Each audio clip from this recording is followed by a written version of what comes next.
जादुई टीवी। सुनो, तुम्हारे बाबूजी तो कब के गुजर गए।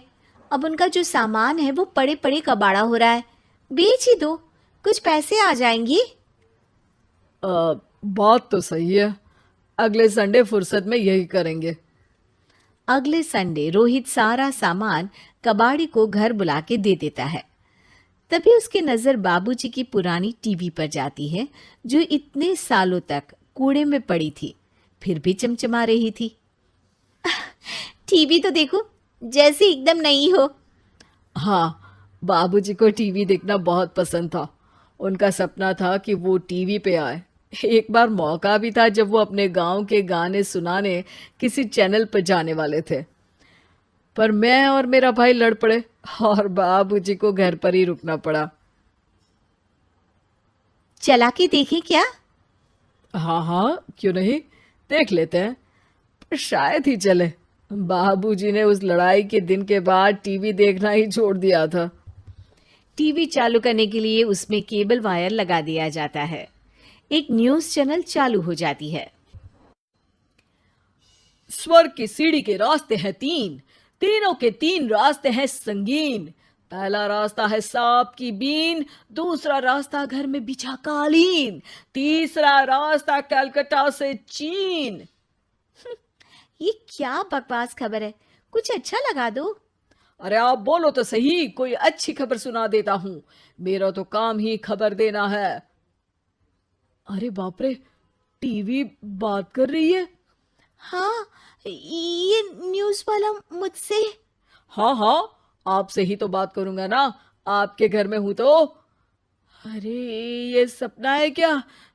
तुम हमसे बात नहीं कर सकते? अरे सपना नहीं भाई साहब, ये टीवी जादुई टीवी है। बोलो, क्या खबर सुननी है, वरना ब्रेक लेने का टाइम आ जाएगा। सुप्रिया घबरा के टीवी बंद कर देती है। वो क्या था? अरे एक बार और चालू करके देखे, फिर से बात करेगा तो चैनल बदल देंगे। सुप्रिया फिर टीवी चालू कर देती है।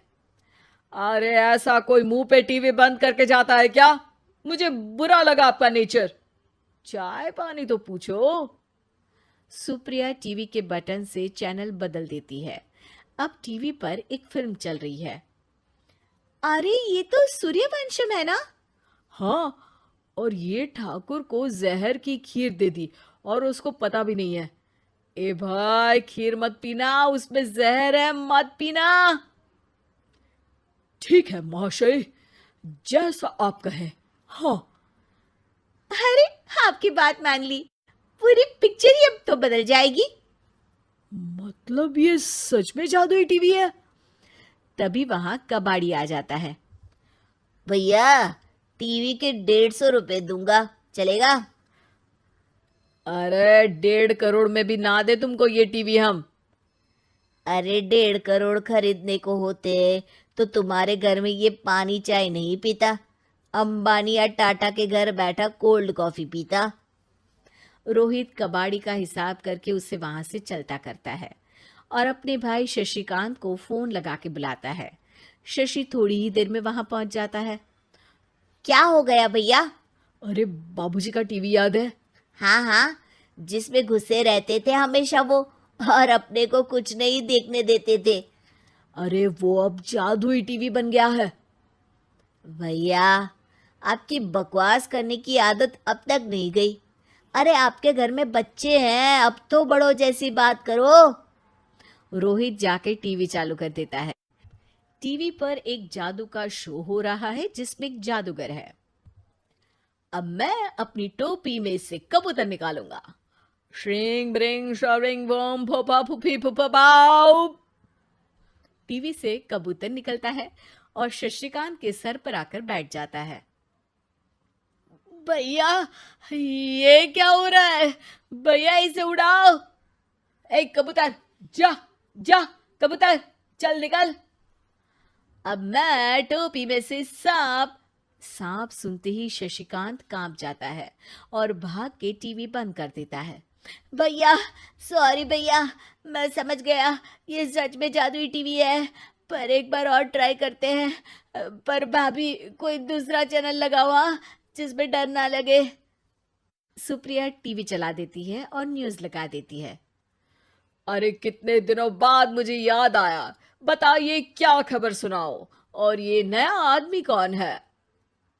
ये मेरा भाई है शशिकांत। ओह यस, वही है ना जिससे तुम लड़ लिए थे किसी बात पे, और तुम्हारे बुढ़ाओ पिताजी गुस्सा हो गए थे और टीवी को संन्यास दे दिया था। हैं? तुमको कैसे पता ये सब? इस टीवी में रहने वाले आदमी से लेकर कबूतर तक को तुम्हारे बाबूजी और तुम्हारी बातें पता है, इसलिए तो ये जादुई टीवी है।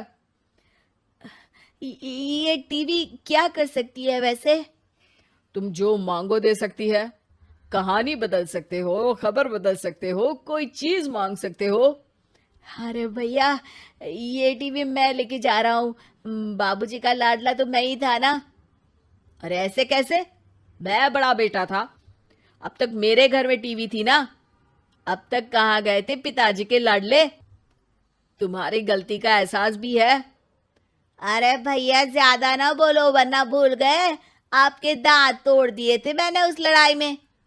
मेरी बीवी के सामने मेरी बेइज्जती करता है। रुक। दोनों भाई हाथापाई पे उतर जाते हैं। रुक, बताता हूं तुझे कि कौन बड़ा है। अरे छोटे का दम तो देख लीजिए आप। ये खबर आपके बाबूजी को देता हूं। तभी टीवी अचानक बंद हो जाता है। अरे शायद टीवी नाराज हो गया। और लड़ लो, आए बड़े खली बनने। टीवी से एक तेज रोशनी निकलती है और टीवी में बाबूजी दिखाई देते हैं। बाबूजी आप? इतना चकरा क्यों रहा है? अपने बाप को नहीं पहचानता क्या? ये तो ऐसा ही है बाबूजी। प्रणाम बाबूजी। अरे चुप कर, तुम दोनों ही उल्टे हो। तुम्हारी वजह से मैंने टीवी में आने के सपने को छोड़ दिया, तुम्हारी लड़ाई की वजह से। और तो और, जितना मैं अपनी बीवी को नहीं देखता था उतना टीवी को देखता था, वो भी छोड़ दिया तुम दोनों की लड़ाई की वजह से। और अब मरने के बाद जब मैंने टीवी को जादुई टीवी बना दिया तो भी तुम इसका फल लेने की जगह लड़ रहे हो। अरे तुम तो लायक ही नहीं हो, अब तुमको बाबा जी का ठुल्लू भी नहीं मिलेगा। बाबूजी चले जाते हैं। टीवी बंद हो जाता है। रोहित और शशिकांत गिड़गिड़ा के टीवी के सामने हाथ जोड़ के बाबूजी को बुलाते हैं, पर टीवी सिर्फ धुआं निकालता रहता है। सुनो ना, अगर ये वीडियो अच्छी लगी तो बिना लाइक सब्सक्राइब करो और इस YouTube चैनल पर अभी प्यार देते रहना। मिलते हैं, बाय।